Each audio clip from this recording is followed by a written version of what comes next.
आज 26 फरवरी 2024 है। आज से एग्जैक्टली एक साल पहले 26 फरवरी 2023 को दिल्ली के पूर्व उप मुख्यमंत्री, आम आदमी पार्टी के वरिष्ठ नेता मनीष सिसोदिया जी को गिरफ्तार किया गया था। उनको पहले सीबीआई ने गिरफ्तार किया और कुछ ही दिन बाद ईडी ने गिरफ्तार कर लिया। आज वो 1 साल से जेल में है। एक ऐसा व्यक्ति, एक ऐसा राजनीतिक नेता, एक ऐसा मंत्री जिसके काम को देश का बच्चा बच्चा जानता है, एक ऐसा व्यक्ति जिसने दिल्ली के लाखों बच्चों को एक बढ़िया भविष्य देने के लिए दिन रात मेहनत करी। आज दिल्ली के लाखों बच्चों के पास एक अच्छी जिंदगी का अवसर है क्योंकि मनीष सिसोदिया जी 8 साल तक दिल्ली के शिक्षा मंत्री थे। लेकिन इसी काम की वजह से जो दिल्ली में अरविंद केजरीवाल जी और मनीष सिसोदिया जी ने किया कि भारतीय जनता पार्टी शासित केंद्र सरकार ने अपनी सारी एजेंसियां अरविंद केजरीवाल की सरकार पर, आम आदमी पार्टी पर छोड़ दी।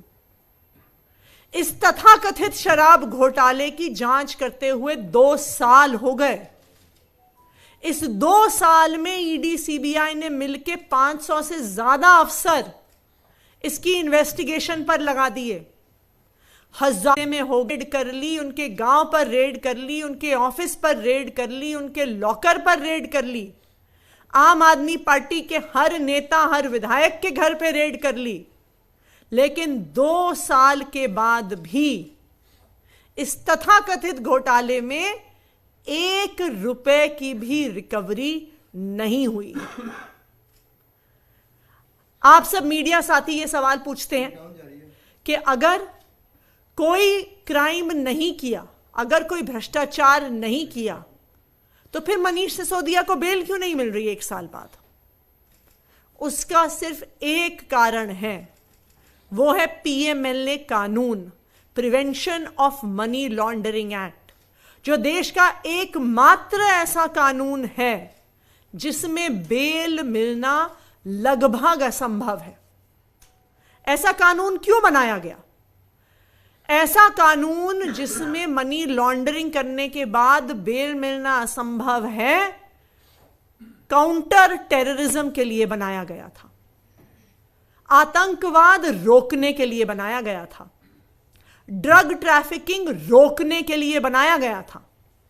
लेकिन आज मैं पूरे देश से सवाल पूछना चाहती हूं, क्या पीएमएलए का उपयोग आतंकवाद रोकने में हो रहा है? क्या पीएमएलए का उपयोग ड्रग ट्रैफिकिंग रोकने में हो रहा है? क्या आज पूरा देश ये जानता है कि prevention of money laundering act का ईडी के माध्यम से प्रयोग सिर्फ एक चीज के लिए हो रहा है, और वो है विपक्ष की पार्टियों पर हमला करने के लिए। आज ईडी का प्रयोग, पीएमएलए का प्रयोग सारे विपक्ष के नेताओं पर केस करने के लिए हो रहा है, उनको एक एक करके जेल में डालने के लिए हो रहा है, और जेल में डालने के बाद बेल ना मिलने के लिए हो रहा है।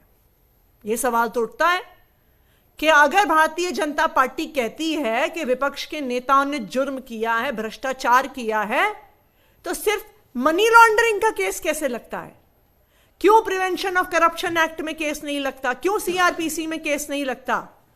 इसलिए नहीं लगता क्योंकि उन सब कानूनों में बेल मिल जाती है।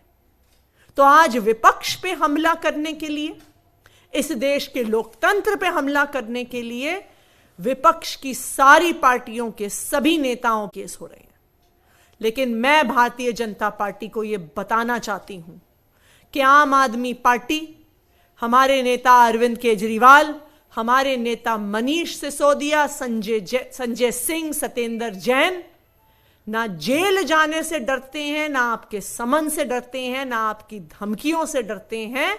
आप आम आदमी पार्टी के कितने भी नेताओं को जेल में डाल दीजिए, हम आपके खिलाफ देश के संविधान को बचाने के लिए लड़ते आए हैं और लड़ते रहेंगे। Thank you. अब सौरभ जी आगे की बात। 嗯 साथियों,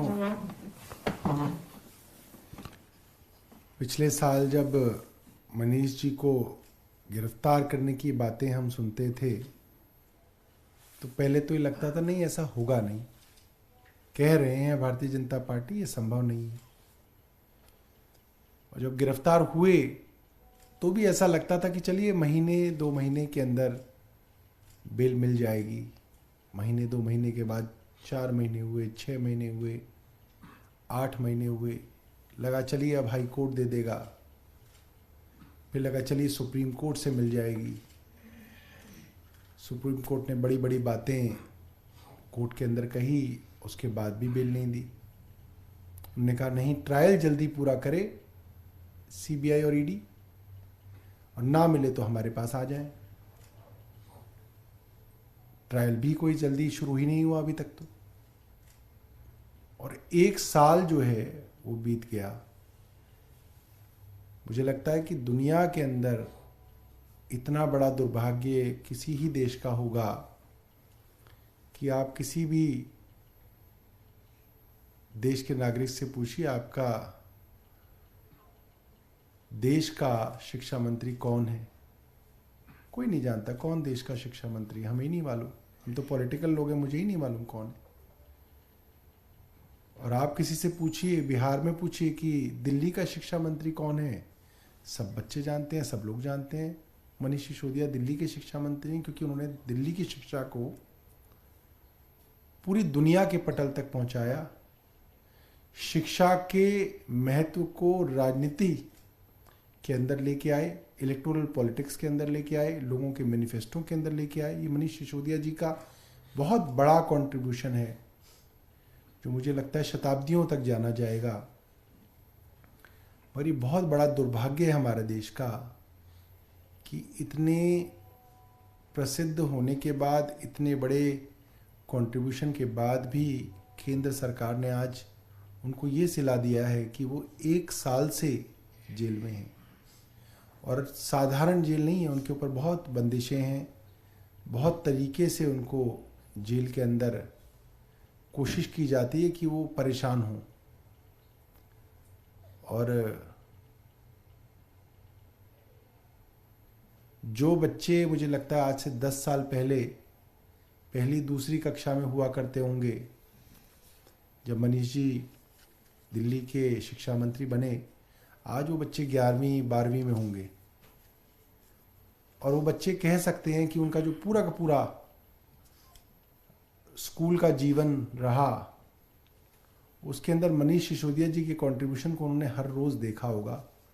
और आज वो बच्चे जवान होके वोट डालने के काबिल बनेंगे, और इस काबिल बनेंगे कि वो अपनी बात इस समाज में रख सकें, अपने परिवार में रख सकें। और ये सब लोग देख रहे हैं कि इस तरीके से अन्याय हो रहा है, अपोजिशन पार्टीज को दबाने की हर कोशिश हो रही है। भारतीय जनता पार्टी के कई विधायक साथी आते हैं मेरे पास। एक विधायक साथी आए, बैठे, बोले यार तुम्हारा ये मुख्यमंत्री, माफ कीजिएगा उप मुख्यमंत्री तो अच्छा आदमी था, बहुत भला आदमी था, बेचारे को जेल हो गई। मैंने कहा आप ही लोगों ने तो डाला है जेल में। तो जिस मंत्री के बारे में अपोजिशन के साथी भी पीठ पीछे कहते हैं कि वो अच्छे आदमी हैं, अच्छा काम कर रहे थे, भला आदमी है, ऐसे आदमी को भी जेल में डालना, मुझे लगता है कि राजनीति के अंदर जो नैतिकता थी उसको बिल्कुल जो है पाताल के अंदर भारतीय जनता पार्टी लेके आई है। और जो श्रृंखला उन्होंने शुरू की है, जो प्रेसिडेंस उन्होंने राजनीति के अंदर लाए हैं, मुझे लगता है कि उन्होंने देश की राजनीति को एक अनप्रेसिडेंटेड आघात दिया है, एक ऐसा आघात दिया है जो मुझे लगता है कि दशकों तक इस राजनीति के अंदर जो है लोगों को परेशान करेगा। और लोग याद करेंगे कि एक ऐसी भी सरकार थी जिसने इस तरीके के कृत्य किए अपने राजनीतिक विरोधियों के साथ, और उस समय के बाद राजनीति देश की जो है बिल्कुल जो है दुश्मनी, क्रूरता और जिसे कह सकते हैं कि बदला लेने वाली राजनीति की शुरुआत जो है वो इस भारतीय जनता पार्टी ने इस देश में की है।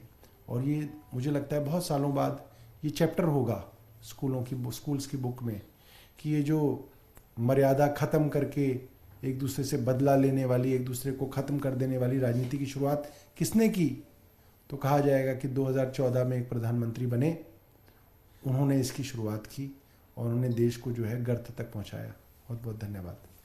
सौरभ, आपने कहा कि जेल में बहुत बंदिशें हैं, उन्हें परेशान किया जा रहा है, क्या ये किस तरह की परेशानी? देखिए, मैं भारतीय जनता पार्टी के कई नेताओं को जानता हूं जो इमरजेंसी के वक्त जेल में थे, और आप उनसे पूछिए, वो लोग कहते थे नहीं, हम तो अपना पूरा का पूरा ग्रुप जेल में हुआ करता था, हम गाते थे, साथ रहते थे, बात करते थे।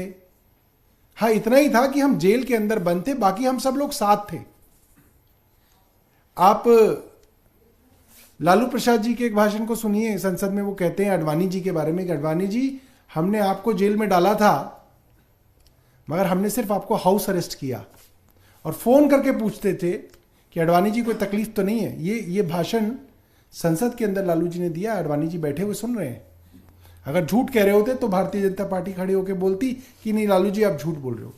तो इतनी मर्यादा इस देश में इमरजेंसी के समय में भी रखी गई, और लालू प्रसाद यादव और भारतीय जनता पार्टी की दुश्मनी तो सब जानते हैं, राजनीतिक दुश्मनी, उसमें भी यह मर्यादा रखी गई। मगर जिस तरीके से मनीष सिसोदिया जी को अलग रखा जाता है, बातचीत करें, बहुत सारी बातें मैं यहाँ पे जो कहूँगा तो क्या है कि उससे क्या है, जो जेल के अफसर हैं उनके ऊपर और ज़्यादा सख्ती होगी कि साहब आपने ऐसा कह दिया, आप हमारे लिए तो ये हो गया। मगर जिस तरीके से एक सामान्य कैदी को जो है सहूलियत होती हैं, वैसी सहूलियत भी जो है वहाँ पे नहीं है। एक सामान्य कैदी को इतनी तो सहूलियत होती है कि आपके आसपास के लोगों के साथ आप आराम से बैठ सको, बात कर सको। अगर आप ही के लोग जेल के अंदर हैं, आप संजय सिंह भी अंदर हैं, मनीष सिसोदिया भी अंदर हैं, आप क्यों नहीं उनको एक ही सेल में रख दें, कम से कम आपस में बात तो कर सकते हैं।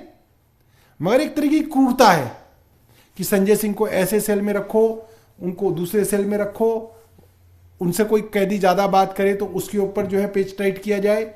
ये सारी की सारी चीज़ें जो हैं, मुझे लगता है जब मनीष जी कभी बाहर आएंगे तो वो लिखेंगे अपनी किताब में, संजय सिंह बताएंगे कि क्या क्या किया जा रहा है।